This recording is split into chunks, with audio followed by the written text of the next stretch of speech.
Assalamualaikum warahmatullahi wabarakatuh. Perkenalkan, nama saya Ahmad Jani Pramudia dengan NIM 19 10 10 10 34 dari Prodi Perencanaan Wilayah dan Kota. Nah, hari ini saya ingin membahas mengenai kependudukan sekaligus guna menjadi penilaian di ujian akhir semester ini. Kita mulai ya. Oke, baik, kita mulai. Ini adalah sebuah ujian akhir semester mata kuliah kependudukan. Nah, soal pertama yaitu jumlah penduduk di Indonesia masuk dalam 4 besar negara dengan jumlah penduduk terbesar di dunia dengan jumlah 257.912.349 jiwa pada tahun 2017. Dengan meningkatnya jumlah penduduk yang signifikan, terdapat permasalahan kependudukan, yaitu yang pertama, ketersediaan bahan pangan yang terbatas. Yang kedua, sarana perumahan dan tempat kurang memadai. Yang ketiga, fasilitas kesehatan, pendidikan, dan lain-lain yang kurang memadai. Yang keempat, angka pengangguran yang tinggi. Yang kelima, angka kriminalitas yang tinggi. Nah, untuk pertanyaannya yaitu adalah jelaskan dan jabarkan faktor penyebab dari masing-masing permasalahan tersebut dan jelaskan solusi untuk permasalahan tersebut. Nah, untuk faktor ketersediaan pangan yang terbatas, faktor penyebabnya adalah terbatasnya kemampuan petani untuk bercocok tanam. Nah, terbatasnya kemampuan petani untuk bercocok tanam di lahan yang sempit, khususnya di dalam penerapan teknologi tepat guna, menyebabkan tingkat produktivitas usaha petani relatif rendah. Nah, selanjutnya adalah banyaknya praktek konversi lahan pertanian ke non-pertanian. Nah, upaya mewujudkan ketersediaan pangan yang cukup menghadapi kendala kemampuan produksi pangan yang semakin terbatas disebabkan oleh berkelanjutannya konversi lahan pertanian kepada non-pertanian. Nah, selanjutnya adalah langkahnya ketersediaan sumber daya air dan lahan pertanian. Dan juga biasanya karena sumber daya air ini kurang disebabkan oleh curah hujan yang tidak menentu. Nah, sedangkan solusi untuk menyelesaikan masalah ini ialah yang pertama, meningkatkan kualitas sumber daya. Nah, meningkatkan kualitas sumber daya, baik sumber daya alam maupun sumber daya manusia. Contohnya, pemberdayaan masyarakat dengan melakukan pertanian terpadu. Nah, yang kedua adalah melakukan pembangunan infrastruktur yang memadai. Misalnya transportasi, dalam distribusi pangan, dan sistem irigasi pertanian. Selanjutnya adalah optimalisasi anggaran ketahanan pangan. Yang selanjutnya, pembuatan lumbung pangan di desa-desa. Nah, pembuatan lumbung pangan ini diharapkan menjadi cadangan pangan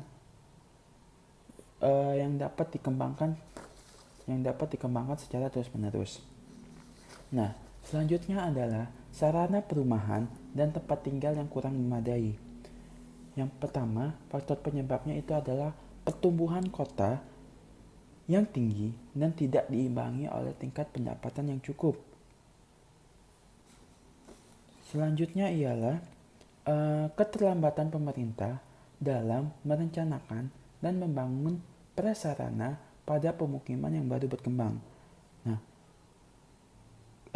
seiring dengan kebutuhan perumahan yang meningkat, maka masyarakat secara swadaya memecah bidang tanah dan membangun pemukiman tanpa didasari peletakan tapak yang memadai. Akibatnya, bentuk dan tata letak kafling tanah menjadi tidak teratur dan tidak dilengkapi prasarana dasar pemukiman. Itu adalah faktor penyebabnya. Selanjutnya ialah solusi untuk menyelesaikan permasalahan ini. Yang pertama itu adalah melakukan program peningkatan kualitas lingkungan. Program peningkatan kualitas lingkungan pemukiman merupakan contoh yang baik dalam memberikan pentingnya dukungan lokal dalam implementasinya. Pada mulanya, program ini bersifat top and down dalam perencanaan, di mana aparat pemerintah melakukan analisa dan menetapkan suatu solusi. Pada proses selanjutnya, didasari bahwa program ini sebaiknya diorganisir dengan melibatkan masyarakat baik dalam perencanaan, pembangunan, maupun dalam pemeliharaan kawasan. Selanjutnya adalah program perbaikan perumahan dan pemukiman. Lebih efektif dari segi pembiayaan. Untuk situasi di mana terdapat pemerintah akan perumahan dan sarana prasarana pelayanan yang tinggi, proses perencanaan program relatif mudah dan sederhana, sehingga pelaksanaan program relatif cepat. Nah, implementasi komponen-komponen untuk memperbaiki status lahan harus dilakukan secara seksama, sehingga dapat meningkatkan rasa aman bagi pemiliknya. Mobilitas penduduk atau rumah tangga relatif meningkat. Partisipasi masyarakat merupakan hal penting bagi berhasilnya pelaksanaan program perbaikan perumahan dan pemukiman ini. Meskipun demikian, pengawasan terhadap pencapaian sasaran atau harapan program penting untuk diperhatikan. Selanjutnya ialah mengurangi minat masyarakat untuk pergi ke kota. Ini merupakan suatu yang relatif efektif karena banyak orang yang pergi ke kota tanpa memiliki kemampuan yang mumpuni untuk bekerja di kota. Namun, karena tergiur dengan penghasilan yang besar, mereka memberanikan diri. Cara untuk menguranginya adalah membuat bahan-bahan pertanian yang berada di desa dapat bersaing, sehingga masyarakat di desa sudah nyaman hidup di kampungnya sendiri dan tidak berpikir untuk merantau ke kota. Nah, selanjutnya ialah fasilitas kesehatan, pendidikan, dan lain-lain yang kurang memadai. Yang pertama ialah penyebabnya ialah minimnya dana di dalam daerah terpencil. Nah, di daerah terpencil bukan hanya sarana dan prasarana pendidikan yang kurang memadai, namun menurut saya SDM-nya sendiri juga kurang, sehingga memicu permasalahan timbul mengenai sarana dan prasarana yang kurang memadai. Maka dari itu, pemerintah perlu melakukan bantuan ke berbagai daerah terpencil agar pendidikan di sana dapat berkembang dengan baik. Apabila sekolah minim dana yang digunakan untuk membeli fasilitas atau melengkapi fasilitas yang belum tersedia, alangkah baiknya diadakan penggalangan dana. Karena bagaimanapun, pembelajaran yang nyaman juga akan membuat siswa nyaman, sehingga pembelajaran dapat berjalan dengan baik dan lancar. Selanjutnya ialah penyalahgunaan dana administrasi sekolah maupun fasilitas kesehatan oleh orang yang tidak bertanggung jawab, yaitu dengan adanya oknum-oknum yang tidak bertanggung jawab dengan hal pendanaan, sehingga adanya penyalahgunaan dana dan menghambat proses pendidikan itu sendiri. Nah, selanjutnya ketidakpedulian pengurus sekolah terhadap perawatan fasilitas yang ada. Nah, masalah sarana dan prasarana pendidikan yang kurang memadai juga dapat disebabkan oleh ketidakpedulian terhadap perawatan fasilitas yang ada, yang akan menjadikan buruknya sarana dan prasarana tersebut. Sikap acuh tak acuh dan tak ada pengawasan dari pemerintah pusat, banyak fasilitas di sekolah yang terbengkalai. Hal ini menimbulkan ketidaknyamanan dalam banyak fasilitas di sekolah yang ada karena keadaan sarana dan prasarana yang kurang memadai dan fasilitas yang buruk. Dengan adanya ketidaknyamanan ini akan mengakibatkan peserta didik enggan melaksanakan proses pembelajaran yang baik. Selanjutnya ialah solusi yang dapat menyelesaikan permasalahan ini. Yang pertama itu adalah melakukan penggalangan dana untuk membantu pembangunan fasilitas. Yang kedua, Pemerintah harus bersikap tegas terhadap oknum-oknum yang tidak bertanggung jawab tersebut. Nah, yang ketiga, setiap penanggung jawab fasilitas harus memiliki kesadaran terhadap fasilitas yang tersedia. Selanjutnya, angka pengangguran yang tinggi. Yang pertama adalah ketidakseimbangan antara pekerja dan jumlah tenaga kerja. Jumlah tenaga kerja meningkat dari hari ke hari.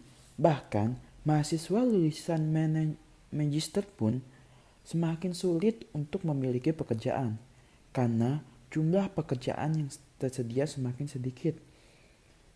Selanjutnya ialah keterampilan pemohon yang tidak memenuhi kriteria. Perusahaan yang memiliki lowongan kerja akan membutuhkan karyawan yang sesuai dengan kriteria yang tersedia. Posisi yang akan ditempati oleh calon karyawan. Tapi itu akan menjadi kendala ketika perusahaan membutuhkan beberapa karyawan dengan keterampilan yang tinggi. Secara otomatis hanya akan ada beberapa pelamar yang memiliki kesempatan. Hal ini disebabkan jarang pelamar yang memiliki kesempatan banyak keterampilan untuk mendukung posisi dalam suatu perusahaan tersebut. Nah, selanjutnya solusi untuk menyelesaikan permasalahan ini. Yang pertama itu memperluas kesempatan kerja. Nah, menurut Sumitro Joyo Hadikusumo, kesempatan kerja dapat diperluas dengan dua cara, yaitu yang pertama, pengembangan industri, terutama jenis industri yang bersifat padat karya, yang dapat menyerap relatif banyak tenaga kerja. Yang kedua, melalui berbagai proyek pekerjaan umum seperti pembuatan jalan, saluran air, bendungan, dan jembatan.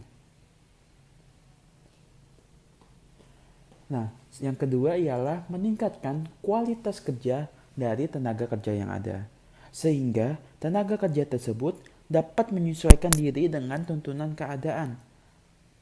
Banyak cara yang bisa dilakukan, seperti melanjutkan sekolah ke jenjang yang lebih tinggi, khusus, terus balai latihan kerja, mengikuti seminar, dan lain sebagainya.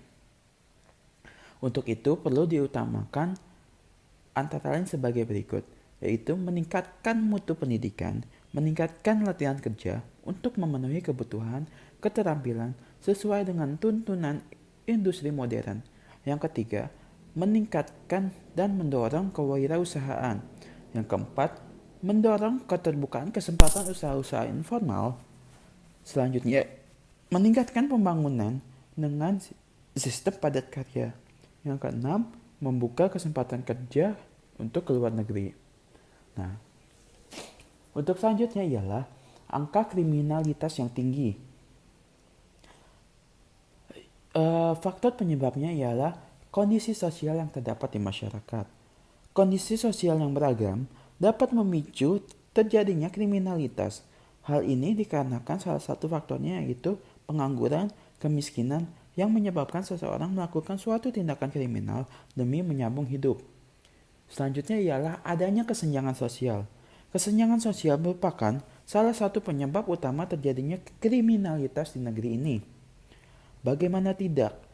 Sistem tidak bisa dipungkiri, perbedaan tingkatan sosial di masyarakat akan menimbulkan perbedaan pandangan dan perlakuan. Misalnya saja, mereka yang memiliki uang dan jabatan akan cenderung lebih mudah mendapat kekuasaan. Sebaliknya, masyarakat ekonomi lemah cenderung mengalami kesulitan, bahkan hanya untuk mendapatkan keperluan adil saat berada di depan hukum.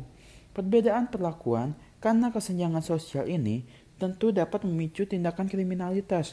Terlebih lagi dari ekonomi masyarakat lemah yang cenderung akan ingin mendapat status yang setara, sehingga tindak kriminal seperti perampokan, pembegalan, hingga pencurian menjadi salah satu tindakan kriminal yang paling sering terjadi.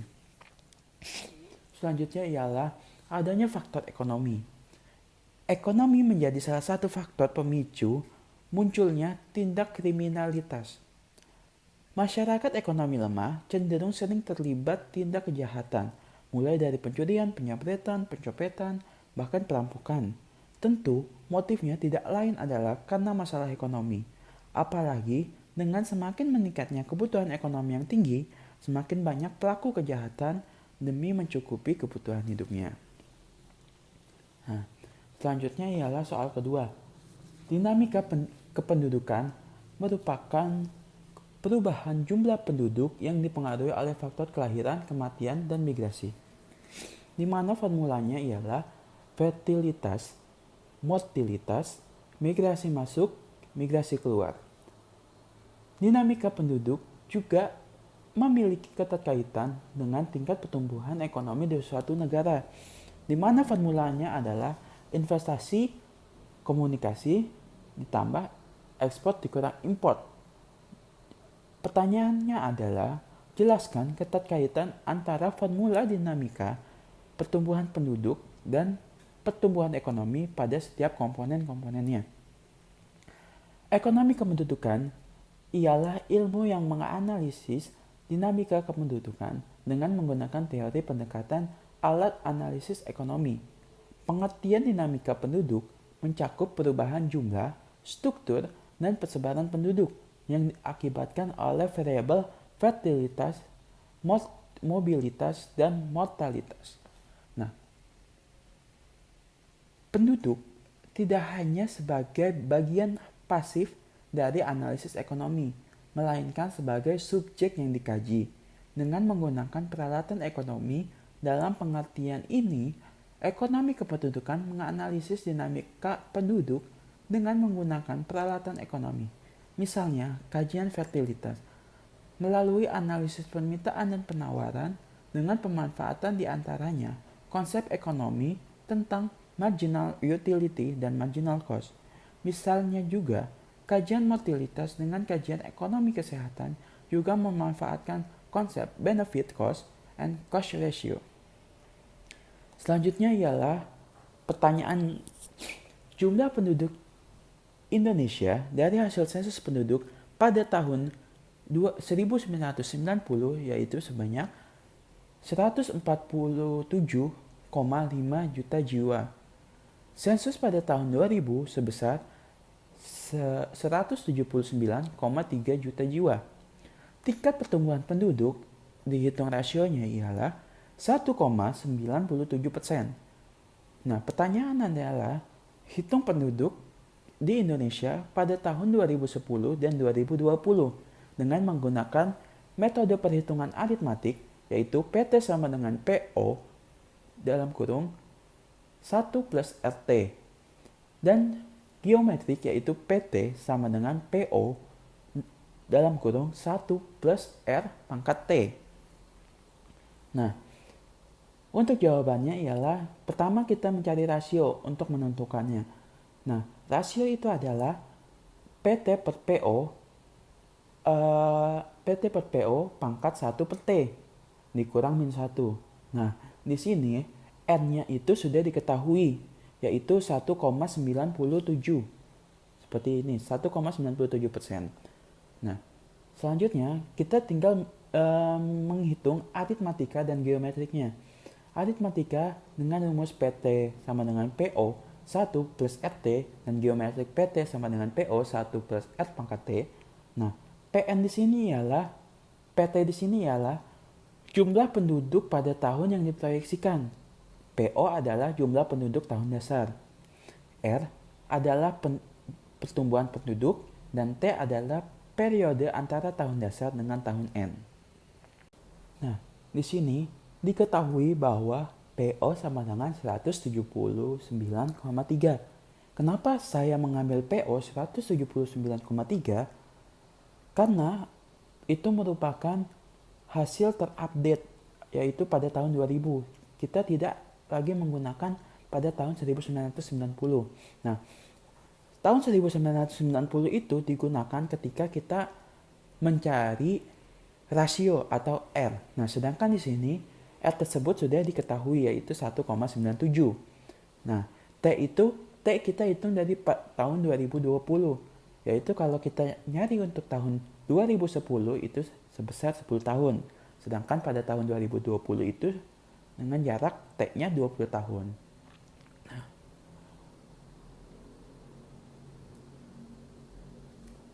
Untuk aritmatika, pada tahun 2010 itu kita masukkan saja rumusnya dengan PO-nya 179,3, 1 ditambah R-nya itu kita jadikan desimal yaitu 0,0197 dikali T-nya itu 10. Nah, hasilnya itu 214.649.075 orang. Nah, jika kita lihat pada tahun 2020, kita tinggal mengganti T-nya dengan 20. Jadi, PT-nya adalah 249.999.151 jiwa. Nah, selanjutnya ialah geometri. Nah, geometri ini sama seperti aritmatik, tapi kita memasukkan rumus yang berbeda. Nah, di sini kita tinggal masukin T-nya. T-nya itu adalah 10 pada tahun 2010. Jadi hasilnya 217.955.864. Sedangkan pada tahun 2020 ditemui 264.945.671 orang. Nah, selanjutnya ialah perkembangan di dunia pada abad ke-21 mengadopsi pendekatan Sustainable Development Goals pada poin ke-11 tentang keberlanjutan kota dan komunitas, yaitu membangun kota-kota serta pemukiman yang berkualitas, aman, dan berkelanjutan. Sedangkan pertanyaannya ialah, jelaskan keterkaitan SDGs pada poin ke-11 dengan aspek kependudukan. Nah, di sini terdapat Sustainable Development Goals.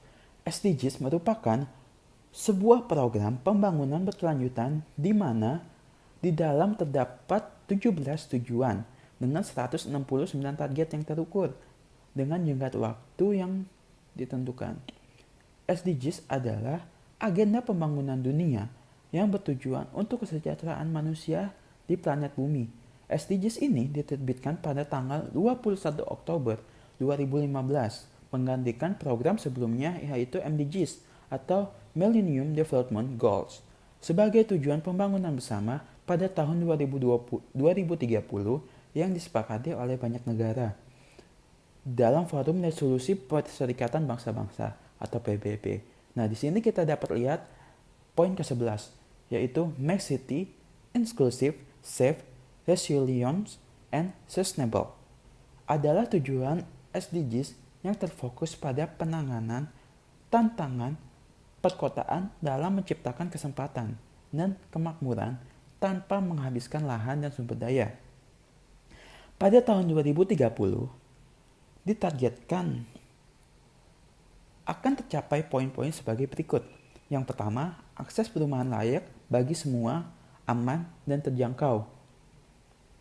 Selanjutnya, akses layanan infrastruktur dasar. Selanjutnya, penanganan kawasan kumuh yang berkelanjutan. Selanjutnya, layanan ruang publik yang memadai.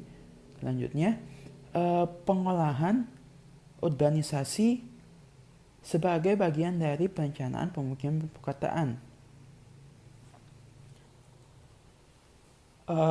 New Urban Agenda secara spesifik pada goals ke-11 dalam SDGs dengan menyusun poin-poin komprehensif tentang pembangunan perkotaan berkelanjutan pada 20 tahun ke depan. Lalu terdapat agenda kependudukan yang berasal dari Indonesia. Yang pertama itu adalah perbaikan manajemen data kependudukan perkotaan yang lebih akurat. Selanjutnya, agenda khusus terkait dengan keberadaan kaum muda perkotaan untuk mengembangkan potensi dalam era transisi demografi dan memanfaatkan demographic dividend. Selanjutnya, menerapkan kebijakan kependudukan secara terpadu dalam hubungan desa kota. Selanjutnya, urbanisasi sebagai proses perkotaan yang menjadi bagian dari engine of growth suatu kota.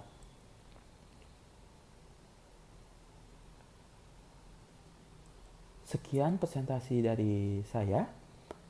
Kurang lebihnya mohon dimaafkan. Assalamualaikum warahmatullahi wabarakatuh.